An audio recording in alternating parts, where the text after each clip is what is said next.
Bonjour tout le monde et bienvenue. On vous accueille aujourd'hui avec la DRETS, les OPCO et l'AGFIP qui vous proposent d'en savoir plus sur la majoration du coût contrat dans le cadre de l'accueil d'apprentis bénéficiaires d'une reconnaissance de qualité de travailleurs handicapés, RQTH, donc pour l'acronyme qu'on utilisera parfois au cours du webinaire. Donc, bonjour tout le monde et bienvenue. Je suis Marie-Claire May, donc chargée d'animation et d'accompagnement des professionnels au Greffe Bretagne. Je suis aussi animatrice des communautés La Place Bretagne, c'est le réseau social des acteurs emploi, formation et insertion. Aujourd'hui, on a le plaisir d'accueillir Géraldine Blanchet-Clisson, qui est référente apprentissage à la DRETS Bretagne. Bonjour Bonjour. Géraldine. Marina Lequeré, qui est chargée de projet emploi-formation à Acto. Bonjour. Bonjour. Myriam Touzo, qui est conseillère aux actifs et référente handicap à Ocapiat. Bonjour. Bonjour. Patrice Lemaître, chargée d'études et développement à la délégation régionale Bretagne de l'AGFIP. Bonjour à toutes et à tous. Et Sylvie Rochard, qui est ma collègue au Greffe Bretagne, qui est avec nous et surtout avec vous dans le chat. Elle relaiera vos questions et vous pouvez interagir à tout moment. Nos différents intervenants et intervenantes vous présenteront les modalités de cette majoration pour contrat ainsi que les aides et les prestations de l'AGFIP. On pourra répondre à vos questions. Néanmoins, malheureusement, on ne pourra pas répondre à toutes les questions et notamment des questions qui sont peut-être trop techniques ou trop individualisées. On vous invitera plutôt à reprendre contact avec les intervenants et les intervenantes après le webinaire. On vous donnera les coordonnées. Donc, ceci étant dit, Géraldine Blanchet-Clisson, la parole est à vous pour nous présenter. Au début de l'été, la JFIP et moi, on vous avait soumis un questionnaire avec 4 questions pour voir vos pratiques liées à l'utilisation des de la majoration des coûts contrats. Donc, ce questionnaire avait pour objectif de mieux comprendre vos pratiques et d'identifier vos éventuels problèmes. Donc, je vous remercie à tous d'avoir bien voulu participer et ça nous a donné un éclairage et du coup, on s'est dit que c'était important de faire un webinaire parce qu'on s'est rendu compte que tous les CFA n'étaient pas forcément au courant de ce dispositif ou avaient quelques difficultés à percevoir les contraintes administratives liées à ce dispositif. Moi, dans cette présentation, je vais parler un peu du cadre légal, c'est-à-dire un peu du rôle du référent handicap dans votre structure, après de la majoration du coût contrat, et après, je vous parlerai aussi du kit de professionnalisation qui a été mis en place par la DGFP et les réseaux du CARIFOREF.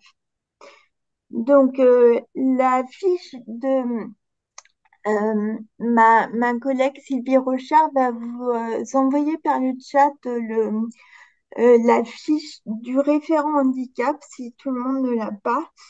Dans la loi du 5 septembre 2018, la loi a signé 14 missions au CFA.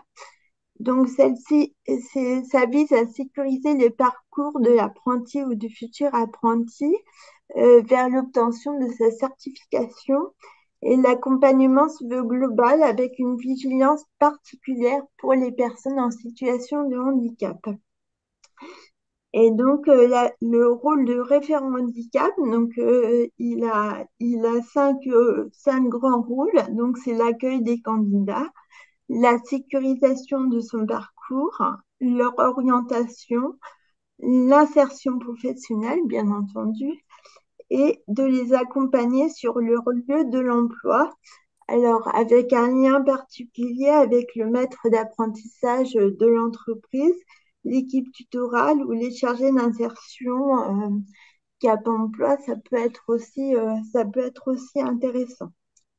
Donc, le référent handicap du CFA écoute et dialogue avec les apprentis en situation de handicap pour sécuriser leurs projets et leur formation. Il est à l'écoute et dialogue avec l'environnement des personnes handicapées comme les formateurs, éducateurs, maîtres d'apprentissage. Et le référent handicap prospecte également, informe et sensibilise les employeurs sur les mesures relatives à l'apprentissage et les conditions spécifiques d'accès à l'emploi. Donc voilà, il a un rôle vraiment crucial. Maintenant, je vais commencer à vous parler de la majoration du co-contrat. Donc, c'est également une mesure qui a été mise en place à l'intérieur de la loi du 5 septembre 2018. Donc, elle prévoit une majoration du niveau de prise en charge pour les personnes disposant d'une RQTH. On va voir que maintenant, ça a un peu évolué avec que la nouvelle loi travail. Donc, dans ce cas, les apprentis concernés peuvent bénéficier d'une évaluation particulière de leurs besoins de compensation pour adapter leur parcours en apprentissage. Donc, les aménagements nécessaires à la sécurisation du parcours peuvent consister en une aide humaine, animalière, technique ou un soutien particulier sur des compétences clés. Ces différentes, ces différentes adaptations sont mobilisables en fonction des besoins des apprentis et de l'environnement du CFA. Elles sont individualisées et personnalisées. Donc, les modulations du niveau de prise en charge s'effectuent avec une grille d'évaluation qu'on va vous détailler, euh, que les OPCO vont pouvoir vous détailler plus, plus tard. Donc, le référent du CFA est le responsable et le garant de l'évaluation du besoin. Donc, vraiment, il a un rôle très important. C'est lui qui élabore la demande de majoration en prise avec un lien direct avec l'apprenti, sa famille ou toute autre personne compétente. Il peut également mobiliser au besoin une compétence externe du type AGFIP et Cap emploi. Et on le verra plus tard, mais la majoration peut également être réévaluée annuellement par le CFA en fonction des besoins. Alors, je vais vous donner quelques chiffres parce que euh, sur les 3 dernières années, il y a eu une augmentation sensible du nombre de travailleurs handicapés en apprentissage. On est passé de 200 en 2017 à 620 en 2022. Donc, c'est quand même une progression intéressante, mais néanmoins, on reste quand même à un niveau faible parce qu'on est à 1,6% d'apprentis ayant une RQTH. Voilà. Euh, et comme je vous le disais dans mon introduction, donc la DGFP et le réseau des Cariforef a mis en place un kit de professionnalisation des CFA. Donc, et le premier kit qui a été mis en place, c'est le kit concernant l'accueil des travailleurs handicapés. Voilà. Donc, c'est accessible sur le réseau du Cariforef, enfin du greffe. Peut-être que Sylvie, on peut remettre le lien dans le chat. Merci Géraldine. J'allais dire justement que les chiffres que tu évoquais, on pourra les retrouver dans ce kit. En fait, c'est un support. Enfin, je me permets d'intervenir, mais puisque j'ai travaillé dessus Oui, bien aussi, sûr. c'est un kit où on a compilé un maximum de ressources et d'informations sur le handicap en Bretagne. Donc, il y a un kit national où vous allez pouvoir retrouver tout le cadre légal, le cadre réglementaire. Il y a un certain nombre de ressources aussi sur le rôle du référent handicap. Donc, vous allez trouver tout ça dans le lien que Sylvie a mis dans le chat. Et on a également compilé les différentes données statistiques qui étaient à disposition actuellement. Ce sera aussi mis à jour régulièrement, donc vraiment n'hésitez pas à garder cette ressource et à y revenir. Et le réseau des Cariforef dont on fait partie propose aussi un certain nombre de webinaires. Et il y en a eu un il y a quelques semaines sur comment être un CFA handi accueillant. Donc, vous pourrez aussi retrouver ce webinaire sur notre site.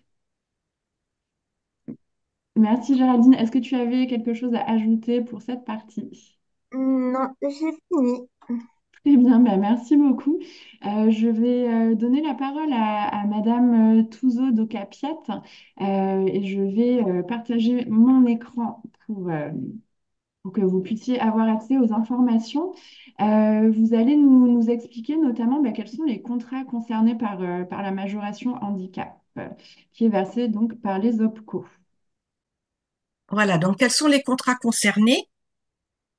Donc, cette majoration du coût contrat, elle concerne les contrats conclus depuis le 1er janvier 2021, donc conclus avec une personne en situation de handicap ayant une reconnaissance de qualité de travailleur handicapé, la RQTH, et elle concerne également les mineurs âgés d'au moins 16 ans, titulaires d'un titre, un des trois suivants: notification de la prestation de compensation du handicap, la PCH, la notification de l'allocation d'éducation de l'enfant handicapé, la EEH, ou le projet personnalisé de scolarisation, le PPS. Donc, sachez que nous sommes également en attente du décret d'application qui précisera l'ouverture au public concerné par la loi travail. Merci. Et pouvez-vous nous expliquer quels sont les objectifs de cette majoration et pourquoi elle est mise en œuvre?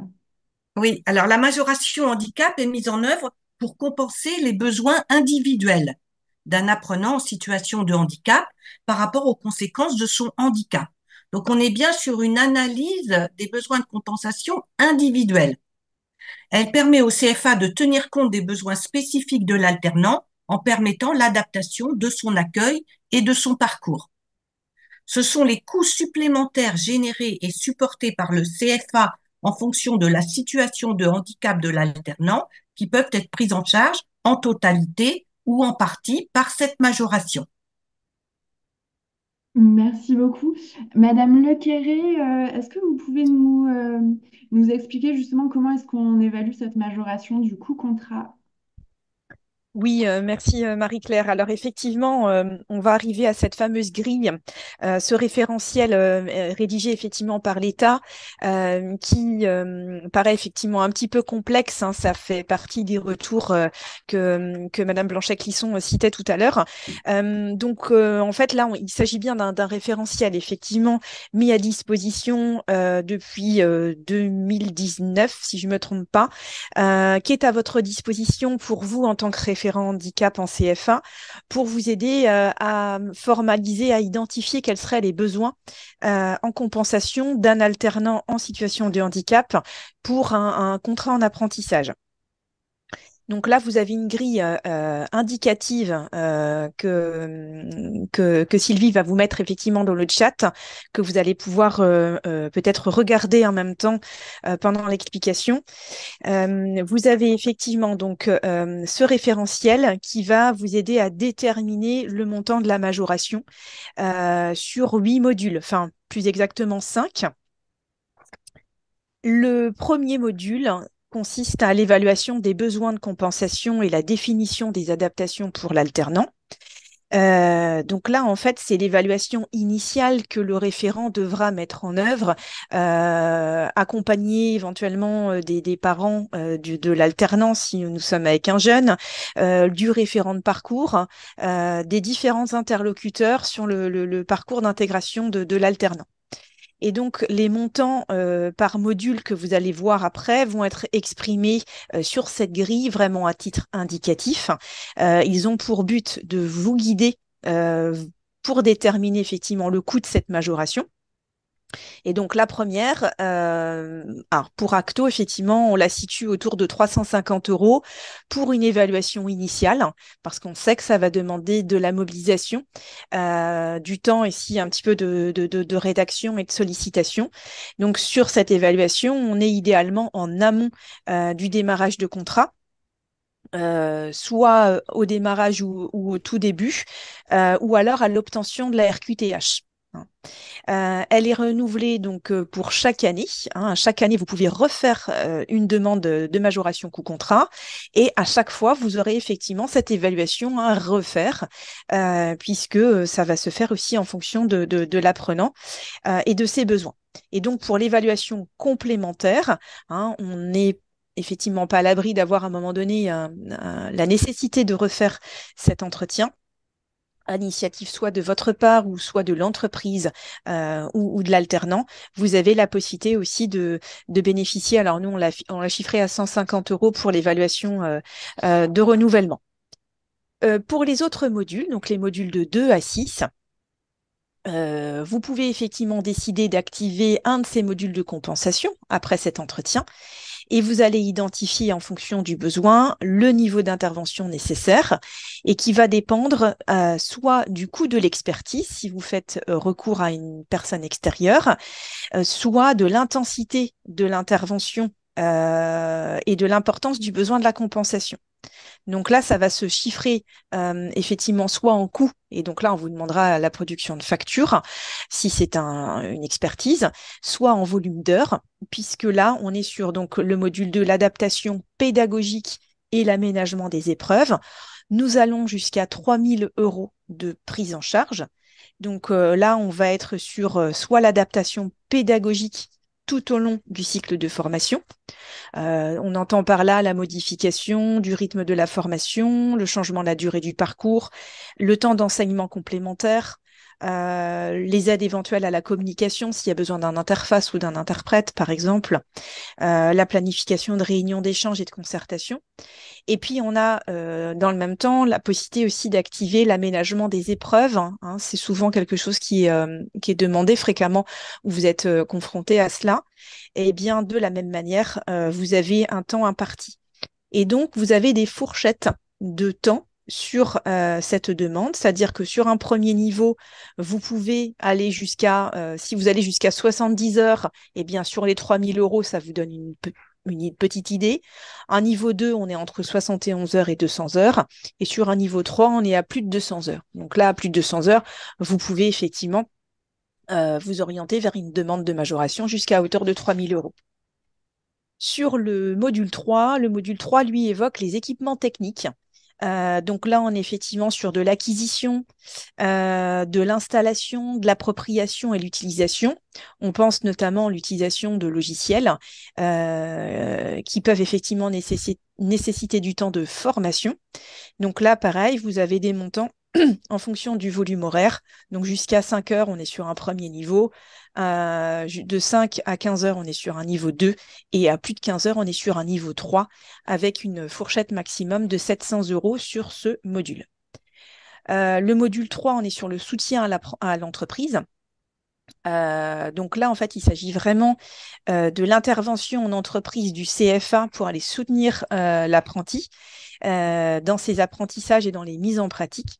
Donc, ça peut être un temps d'observation pour vous en entreprise. Ça peut être une sensibilisation auprès du collectif de travail, d'une présentation d'aménagement préconisé. Et là encore, vous avez cette fameuse grille avec une volumétrie de temps. Voilà, moins de 15 heures, entre 15 et 30 ou plus de 30 heures. Et là, vous avez une majoration qui monte jusqu'à 1 200 €. Le module 5, lui, fait référence à l'accès aux droits. L'accès aux droits, l'ouverture des droits et la mobilisation des dispositifs. Là, on est sur une majoration à hauteur de 500 €. Et il s'agit là de s'assurer effectivement que l'alternant ait bien tous ses droits ouverts, de vérifier la mobilisation des aides financières le concernant par rapport à la suite aussi de son parcours, de faire l'interface et le suivi avec les services éducatifs ou les référents de parcours qui devront être intégrés effectivement dans l'accompagnement. Et puis, le cas échéant, de faire appel effectivement au dispositif emploi accompagné. Donc là encore, vous avez une fourchette entre 5 heures, 5 à 10 heures ou plus de 10 heures. Et puis enfin, le dernier module, c'est le module accès à l'autonomie, module 6, qui vous permet d'avoir une majoration à hauteur de 500 euros. Et là, on vise clairement l'accompagnement à la fin du contrat, hein. Là, on est sur l'insertion en emploi du stagiaire ou à la poursuite de sa formation. Voilà pour l'explication de cette grille. Merci beaucoup. Je vois qu'il y a beaucoup de questions dans le chat. Alors, je vous propose qu'on en prenne quelques-unes dès maintenant. Il y a une personne qui demande ce qu'il en est pour les apprentis âgés de moins de 16 ans. Pardon, pour moi, effectivement, pour les apprentis de moins de 16 ans, il faut qu'ils soient inscrits dans un parcours au préalable d'accompagnement, ce que disait Myriam Touzeau tout à l'heure. Ils doivent effectivement avoir bénéficié soit de l'AEH ou alors d'un plan PPS en école. Ce sont des enfants qui souvent étaient déjà en fait accompagnés et pour qui on ne souhaite pas de rupture de parcours et encore moins de demande de RQTH. Donc, voilà. D'accord, merci. Il y a une autre question. Est-ce que pour les alternants majeurs avec PPS ou ALD, la majoration contrat peut s'appliquer? Alors là, je pense qu'on va plutôt demander la RQTH pour mobiliser la majoration du coût contrat si la personne est majeure. D'accord, merci. Alors, je regarde les autres questions. Pouvez-vous me confirmer que cette majoration concerne aussi les autres organismes de formation qui proposent des parcours en alternance? Ce sera le cas de la LP en cours de création à l'UBS. D'après moi, la majoration du coût contrat, elle s'adresse aux apprentis. Enfin, elle concerne les apprentis. Madame Blanchet-Clisson? Oui, oui, du coup, oui, c'est pour les organismes qui sont CFA et qui ont déposé leur numéro d'immatriculation à l'adresse. Donc, toute structure qui est CFA qui propose des formations par apprentissage. Merci beaucoup. Alors, je vois qu'il y a beaucoup de questions. Euh, je vous propose peut-être qu'on passe à la slide suivante et puis Oui, voilà, parce qu'il y on a, il y a revient. beaucoup de questions qui concernent l'acquisition de la RQTH Oui, oui. Donc, en on cours de reviendra dessus. contrat et on a prévu d'y répondre juste après. Tout à fait. Ben, on reviendra sur les questions ensuite. Alors, merci. Alors, pour bénéficier effectivement de cette majoration, il vous suffit de cocher sur le CERFA la case correspondante indiquant que la personne est RQTH. Alors, j'avoue qu'il y a un petit décalage entre l'évolution du cadre de la loi et puis le CERFA. Sur le CERFA, on n'a pas la dénomination précise à chaque fois. C'est, voilà, quand on veut parler bénéficiaire de l'obligation d'emploi, on est encore aujourd'hui sur la terminologie RQTH. Et puis, vous allez pouvoir indiquer le montant de la majoration. Une fois que vous allez faire ce travail d'élaboration lors de l'évaluation initiale à travers cette grille, ça va vous donner un montant et c'est ce montant que vous pourrez reporter sur la convention. Ce qui est bon à savoir, c'est que le versement de la majoration, lui, sera réalisé au rythme de l'échéance de la facturation. Et si besoin de la majoration en cours de contrat, hein, parce que vous avez effectivement détecté après coup une difficulté chez l'apprenant où il a dévoilé peut-être une situation de handicap en cours d'année. Bref, le CFA doit effectivement faire un avenant au CERFA et à la convention de formation dans un délai précis, à savoir avant le 10e mois du contrat et avant la dernière échéance de paiement. Voilà. Et là, vous allez effectivement pouvoir indiquer sur l'avenant, le motif d'avenant de prolongation, le numéro, ce qu'on appelle le numéro 34 sur le motif de prolongation. Merci. Donc, si je comprends bien, par exemple, des personnes qui sont en cours d'obtention de la RQTH, donc leur dossier, par exemple, a été déposé, mais ils ont que le récépissé de dépôt du dossier et pas encore la RQTH, il pourrait y avoir donc cet avenant par la suite pour faire Tout la à fait. demande. C'est bien ça, Mm. d'accord. Merci. Voilà, et donc il faut bien faire la demande avant le 10e mois pour que ça concerne l'année en cours, puisque sinon, ça concernera la deuxième année. D'accord, merci. Euh, et alors, je vous propose de On peut passer. peut-être, pardon, Oui, Marie-Claire, on peut aussi peut-être préciser dans les modalités de mise en œuvre de cette majoration que seules donc les charges supportées par le CFA effectivement pourront être prises en compte.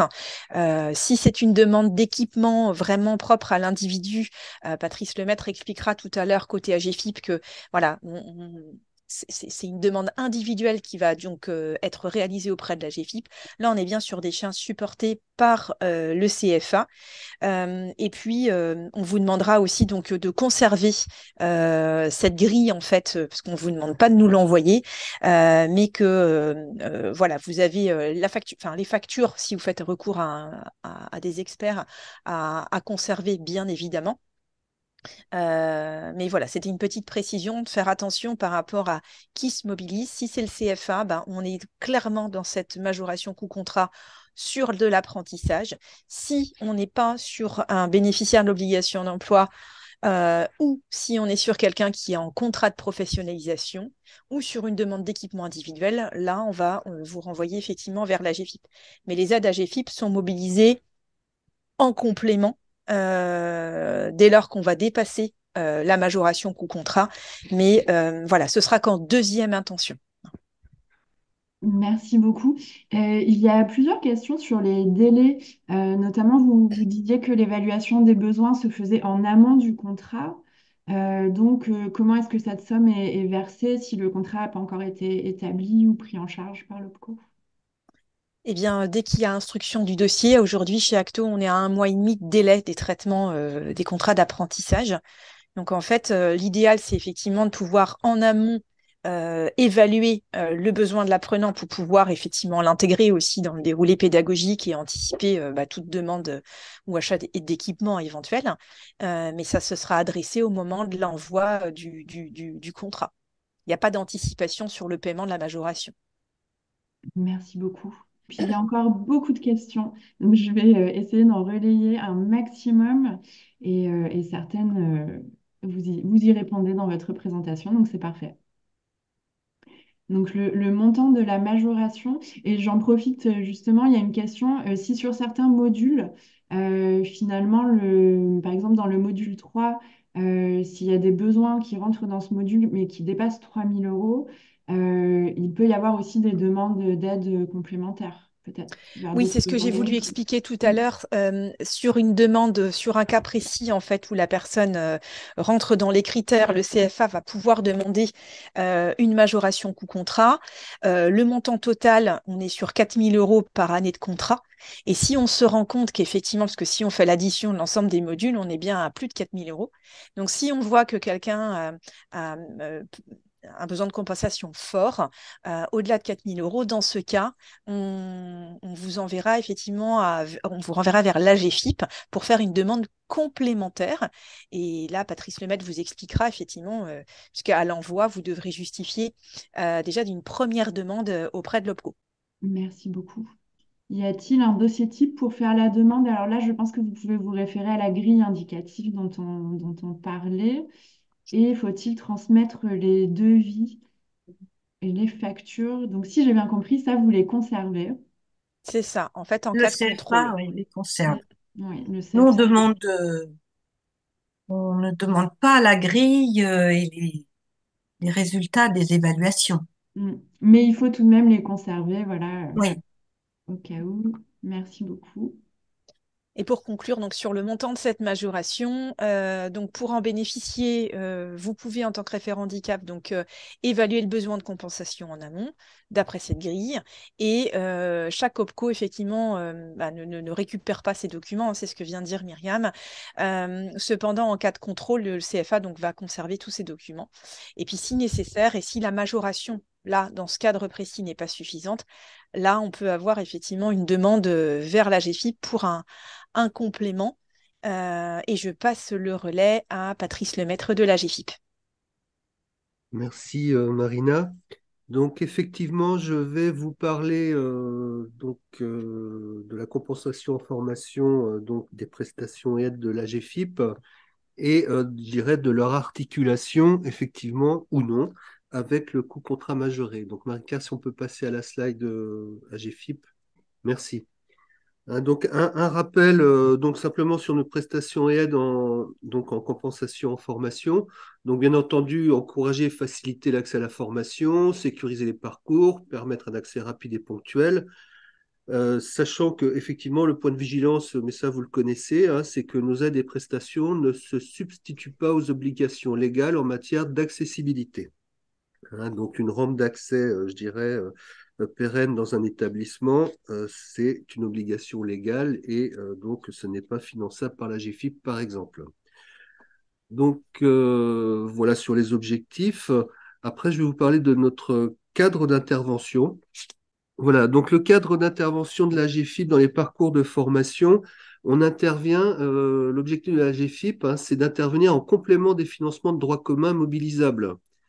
Donc, notamment, effectivement, la majoration au coût contrat, qui est prévue donc, par les OPCO pour les contrats d'apprentissage, et d'une autre manière, la prestation de compensation du handicap de la MDPH.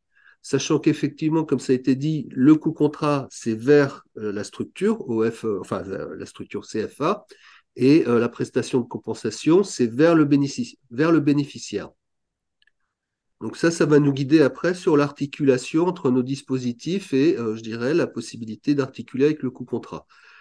On intervient en stricte compensation du handicap, hein, donc effectivement dans une logique d'aménagement raisonnable, c'est-à-dire que les coûts et je dirais, les aménagements induits doivent être compatibles avec le bon fonctionnement des structures et sur la base d'une évaluation individuelle des besoins comme, je dirais, le coût contrat. Donc, effectivement, tout à l'heure, vous allez voir, on a une grille d'évaluation des besoins qu'il sera nécessaire donc de renseigner pour avoir accès à nos prestations. Donc, là, nos prestations, quelles sont-elles? Donc, on a, je dirais, deux prestations qui vont correspondre, je dirais, un peu au module 1 du coût contrat, hein, c'est-à-dire l'évaluation, le diagnostic. Donc actuellement, on a deux dispositifs, un qui s'appelle, qui est fait par un organisme qui s'appelle Adaptec, qui est Access Formation, et les prestations d'appui spécifiques. Donc ça, c'est un package qui est mobilisé. Access Formation, c'est une analyse sur 3 heures environ pour les cas relativement simples, hein. C'est un dispositif qu'on finance jusqu'à maintenant, sur lequel on est en réflexion, bien sûr. Et les prestations d'appui spécifiques, ce sont des évaluations par rapport à, je dirais, des cas un peu plus complexes, par exemple sur du handicap auditif, visuel, sur du handicap psychique, par exemple. Voilà, donc ce sont des prestations qui sont, je dirais, prescrites. Alors, prescrites par les référents de parcours avant l'entrée en formation et qui sont prescrites par les référents après l'entrée en formation en ce qui concerne les prestations d'appui spécifiques et qui sont mobilisables par le référent handicap en ce qui concerne Access Formation. Donc, pour avoir une idée avec, je dirais, l'articulation du coût contrat majoré. Dans le coût contrat majoré, vous allez, je dirais, acheter une prestation à un opérateur local ou national, peu importe, qui va vous faire une analyse donc du besoin. Hein, donc, vous connaissez, il y a un certain nombre d'opérateurs qui le proposent. Et ça, dans le cadre d'un contrat d'apprentissage. Sur la GFIP, effectivement, cela concerne toutes les entrées en formation, nos prestations. Hein, c'est à partir du moment où la personne a une reconnaissance, je dirais, RQTH ou invalidité, etc., donc les mêmes critères que le coût contrat, à vrai dire, ces prestations peuvent être mobilisées. Elles font l'objet d'un financement AGFIP. Donc elles sont non pas gratuites, mais non payantes pour l'OFCFA. Par contre, c'est bien évident que si, je dirais, vous achetez une prestation d'analyse du besoin, parce que vous pouvez tout à fait le faire dans le cadre du contrat majoré, nous n'interviendrons pas effectivement sur, je dirais, une prestation AGFIP. On est toujours en complément, enfin, on ne se substitue jamais au droit commun.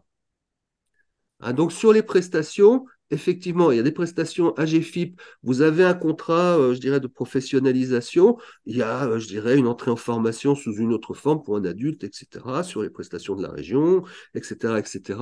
Nos dispositifs sont mobilisables. Voilà. Et je dirais, pour aller jusqu'au bout du bout, vous êtes dans le cadre d'un contrat d'apprentissage, vous voulez faire une analyse du besoin, vous pourriez très bien acheter une prestation à l'organisme qui, nous fait Access Formation. Après, c'est votre décision, je dirais vos préférences, voilà, vos affinités avec vos fournisseurs en termes de prestations. Mais voilà, je dirais, l'articulation sur la partie prestation. Après, sur, je dirais, les autres actions de la GFIP, et donc sur la partie suivante, les aides mobilisables. Donc, on a deux aides, je dirais, en formation. Donc, l'aide à l'adaptation des situations de formation, qui est la 2ASF, et une autre aide qui est l'aide technique en compensation du handicap. Alors, l'aide à l'adaptation des situations de formation, c'est une aide qui va être orientée vers les organismes de formation CFA. Et l'aide technique en compensation du handicap, c'est une aide qui va être orientée vers les bénéficiaires. Alors, il est évident que par rapport, je dirais, à la nature du coût contrat majoré, l'aide qui va pouvoir venir en complémentarité du coût contrat, c'est la 2ASF. Hein, par contre, je vous indique effectivement qu'il y a une aide technique en compensation du handicap que je vais vous expliquer très rapidement après, qu'on peut mobiliser dans quelques cas particuliers de formation où c'est plus adéquat pour le bénéficiaire que de passer par, je dirais, l'OFCFA.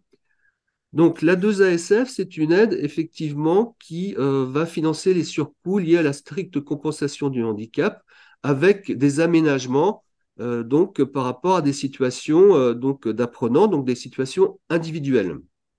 Qu'est-ce que fait la 2ASF? Elle va financer des types de compensation qui soient techniques ou humains. C'est-à-dire qu'on va retrouver dans la 2ASF, je dirais, des possibilités de compenser qu'on a retrouvées sur les modules, je dirais, 2, 3, 4,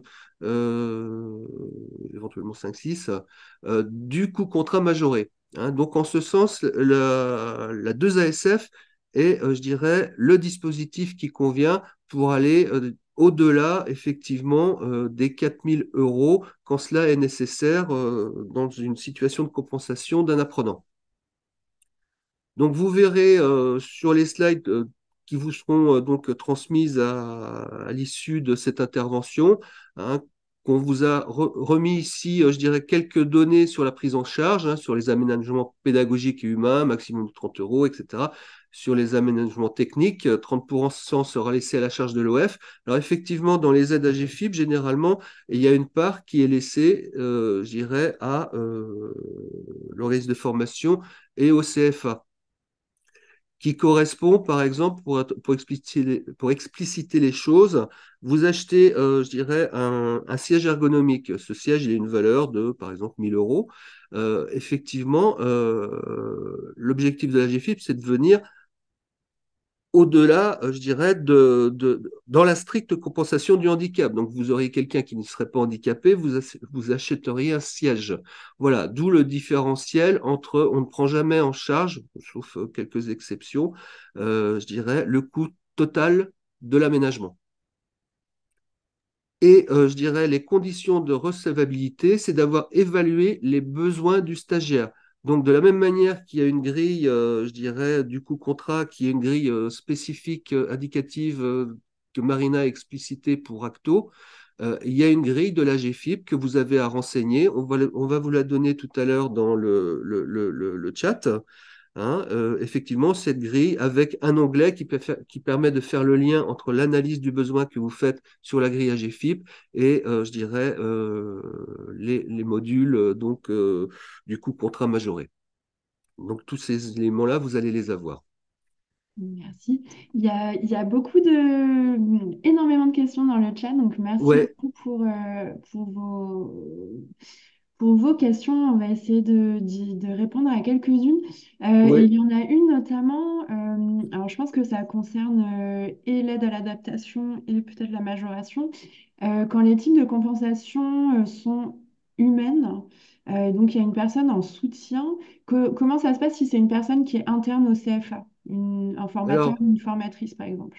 voilà, vous l'avez dans la partie, la slide où c'est marqué prise en charge, hein, aménagement pédagogique et humain, maximum de 30 euros par heure si intervention interne.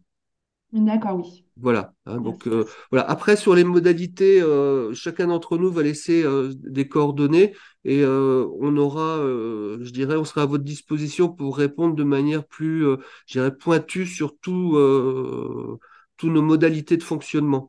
Voilà. Hein. Là, l'idée, c'est plutôt que vous ayez, je dirais, une idée de l'articulation entre nos dispositifs.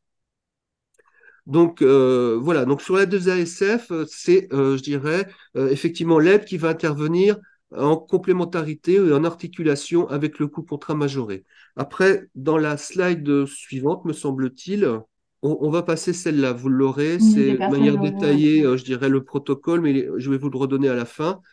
Hein. Et donc, on a une aide technique en compensation du handicap, c'est l'aide qui est versée aux bénéficiaires. Donc, ça peut être en complément, effectivement, des aides de la MDPH, mais également, par exemple, sur une prothèse auditive, ça peut être en complément de la MDPH, et puis, je dirais, des mutuelles, par exemple. Hein. Voilà, donc toujours, nous, en complément du droit commun. Et alors, celle-là, effectivement, on ne peut pas l'articuler avec le coût contrat majoré. Simplement, je vous la signale, hein, parce que dans vos pratiques, effectivement, vous pouvez avoir un stagiaire, je dirais, qui a besoin d'un matériel hyper spécifique et qui est transférable. Hein. Ça va plutôt suivre l'individu que vous, avoir une utilité, je dirais, pérenne dans votre structure. Ça peut être un matériel, je dirais, sur du handicap visuel, par exemple, qui est très sophistiqué et je dirais un stagiaire qui va souffrir du même handicap, vous ne l'aurez pas certainement de manière récurrente dans vos effectifs. Donc, dans ces cas-là, on va plutôt apporter l'aide aux bénéficiaires qui puissent avoir, je dirais, l'utilisation du matériel dans son parcours. Hein, voilà, c'est simplement, je dirais, cette aide technique en compensation du handicap, c'était pour vous indiquer la manière dont on la mobilise et le pourquoi. Voilà, et on la mobilise aussi effectivement dans des aménagements, par exemple, pour des stagiaires qui vont faire l'intégralité de leur parcours en distanciel. Voilà, hein, donc je dirais l'aménagement va plutôt les suivre eux que être porté par le CFA. Hein, c'est également pour vous éviter des complexifications, je dirais, dans effectivement votre adaptation. Voilà, donc sur la compensation du handicap, sur, je dirais, la compensation en formation, donc le Zoom apprentissage, hein, donc le coût contrat, je dirais la démarche, elle est extrêmement simple. Hein, donc les OPCO vous l'ont présenté les concernant. Après, sur la GFIP, vous avez une évaluation des besoins de l'apprenti à l'aide d'une grille. Donc Sylvie va vous transférer les coordonnées, hein, sur le site, effectivement. Hein. Vous avez le lien HTTPS qui va vous amener vers les acteurs de la formation et la grille donc, des besoins que vous renseignez que vous nous transmettez avec le dossier, je dirais, de demande de ASF. Hein. Donc là, c'est sur notre site en ligne, mais je ne vais pas m'attarder sur le sujet parce que ça peut faire l'objet d'un autre module de formation, donc on ne va pas aller plus loin là-dessus. Hein, sachant que en articulation, ce que l'on demande, nous, c'est effectivement de remplir la grille, la copie du CERFA, hein, pour effectivement justifier de la modalité d'apprentissage, ainsi que la facture qui est adressée à l'OPCO, afin qu'on ait effectivement le montant qui a déjà été financé et qu'on puisse intervenir, nous, en complémentarité par rapport effectivement au budget global. Ce qui ne veut pas dire qu'on financera 100%. Hein, voilà, c'est le message que j'ai passé tout à l'heure. Après, on fait une analyse, comme on le fait sur d'autres dispositifs, où on a, je dirais, un coût total avec différents financeurs, dont la GFIP, et notre intervention, elle se fait sur, je dirais, des processus où on ne va pas intervenir sur l'intégralité, enfin, on ne va pas prendre en charge l'intégralité de la somme. Donc, Merci beaucoup. voilà, c'était pour ça, sur le thème complémentarité, c'est plutôt, je dirais, articulation que complémentarité, hein, par rapport au contrat, comme, je dirais, aux autres financements. Merci pour cette précision. Alors, je reviens un petit peu sur quelques questions qu'il y a dans le chat. Euh, Peut-être Myriam et Marina, pourriez-vous peut-être repréciser les modalités, les modalités pour la demande de majoration? Est-ce que la personne peut peut-être préciser, parce que sur les modalités, on a expliqué donc que vous avez ce référentiel à disposition pour vous permettre d'évaluer sur une volumétrie horaire ou sur un coût lors d'un recours à un expert le chiffrage, et que une fois que ce chiffrage pardon, est fait, vous devez le reporter sur la convention de formation et l'inscrire en fait en cochant la case RQTH ou le mentionner sur un avenant auprès de l'OPCO. Oui, donc c'est sur la base du CERFA avec l'indication RQTH et de la convention qui précise le montant de la majoration demandée qu'il sera donc envoyé au CFA l'accord de prise en charge, hein, qui précise l'échéancier de facturation en intégrant le montant de la majoration. Merci beaucoup. Donc, on a précisé que le guide apprentissage et handicap répond aux questions liées à la rupture de parcours. Vous avez le document dans le chat, il y avait une personne qui demandait Hmm. ça. Alors, Euh, s'il y a rupture du contrat, si l'apprenti reste au CFA, poursuit sa formation, il n'y aura pas enfin, la majoration coût contrat sera prise en charge. Sinon, on appliquera au rata si la formation se termine. j'ai une question. Alors, pour le coup, je ne sais pas si vous pourrez y répondre, puisque justement, ça concerne une demande de matériel pour un CFA pour des cours, sachant que l'entreprise de l'alternante n'a pas d'OPCO. C'est une alternance dans les finances publiques. Est-ce que quelqu'un a la réponse à cette question? Alors, nous sommes la GFIP et notre donc, équivalent dans la fonction publique, c'est le FIPH qui lui intervient. Après, ces modalités d'intervention, je ne les maîtrise pas, mais je dirais l'interlocuteur, c'est bien le FIPH. Très bien, bah, peut-être que Sylvie, tu pourrais remettre le site dans le chat, s'il te plaît. Est-ce que le montant des modules sont fixes ou est-ce possible de mobiliser 3 000 € sur le module 4, par exemple? Alors, Oui, si j'ai alors bien compris, pour chaque module, il y a un plafond. c'est ça, il y a un plafond pour chacun des modules pour essayer effectivement d'être au plus juste par rapport aux besoins. Et donc, soit effectivement, on a recours à un expert, par exemple, et si on a un module à 3 000 €, et bien là, pour le coup, en fonction de la facture, on n'a pas trop de, de recherche à faire, on va afficher effectivement le taux de la facturation. Par contre, c'est ce que je vous disais tout à l'heure, on a des fourchettes de temps et d'heures passées qui vont pouvoir nous permettre d'exprimer un petit peu euh, financièrement le besoin. C'est-à-dire que sur un premier niveau, sur un module à 3 000, bon, on va demander 1 000 €. Sur un sur un temps intermédiaire, on peut demander 2 000. Et si on est je crois qu'on était au-delà de 70 heures ou près de 200 heures, là, on peut effectivement demander le maximum. Ça semble justifié. Très bien, merci beaucoup. Il y a plusieurs questions. plusieurs autres questions. Alors, lorsque l'apprenti atteint les 16 ans, est-ce que la personne devra obligatoirement demander la RQTH ou PPS? Pour moi, jusqu'à la majorité, il n'y a pas cette obligation, hein. Il est bien Mm, noté que c'est à partir de 16 ans, en fait, hein, entre qu'on va 16 et inclure 18 les ans. jeunes. Oui. Très bien. Et avec un parcours PPS, y a-t-il bien une RQTH de droit avec la loi 3DS? Je vous lis les questions du chat, je ne maîtrise pas tous les acronymes, mais Me lancer avec prudence, je dirais a priori oui. Voilà. Normalement, les jeunes qui ont été la PPS, autant que je s'est mobilisé dans le cadre de l'éducation nationale hein, par les professeurs référents. Voilà, donc à partir du moment où le jeune effectivement a été bénéficiaire, ce que j'ai compris de la loi, je parle avec réserve, mais ça serait plutôt oui, la RQTH, la personne l'obtient de fait. QTH est demandé en cours de formation. Vous pourrez retrouver ces informations-là dans le PowerPoint. Effectivement, vous avez bien compris qu'il peut y avoir un avenant, il peut y avoir, voilà, vous pouvez Un remplir. avenant au contrat et un avenant à Oui, la convention. oui, au prorata du temps d'apprentissage restant. On est d'accord. Alors, si la demande est faite avant le 10e mois, il n'y a pas de prorata. D'accord. Et tout ça, on le retrouvera dans les Oui, dans nos sites respectifs. et sur les sites. Sylvie a remis tous les liens, merci beaucoup. Les grilles et les CERFA, vous les avez aussi dans le chat. Euh,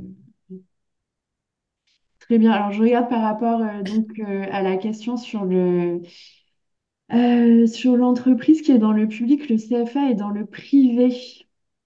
Très bien. Mais écoutez, je pense que malheureusement, on ne pourra pas répondre à votre question aujourd'hui. Donc, merci beaucoup à tous et toutes pour votre intervention et merci pour vos questions dans le chat. On a voilà, essayé de balayer un maximum de sujets. Vraiment, n'hésitez pas à reprendre contact Mm. avec vos OPCO et avec les intervenantes et les intervenants par la suite. Euh, et en espérant qu'on ait voilà, répondu à un maximum de questions et que c'est un petit peu plus clair aujourd'hui. Merci beaucoup tout le monde. Merci, nous restons à votre disposition.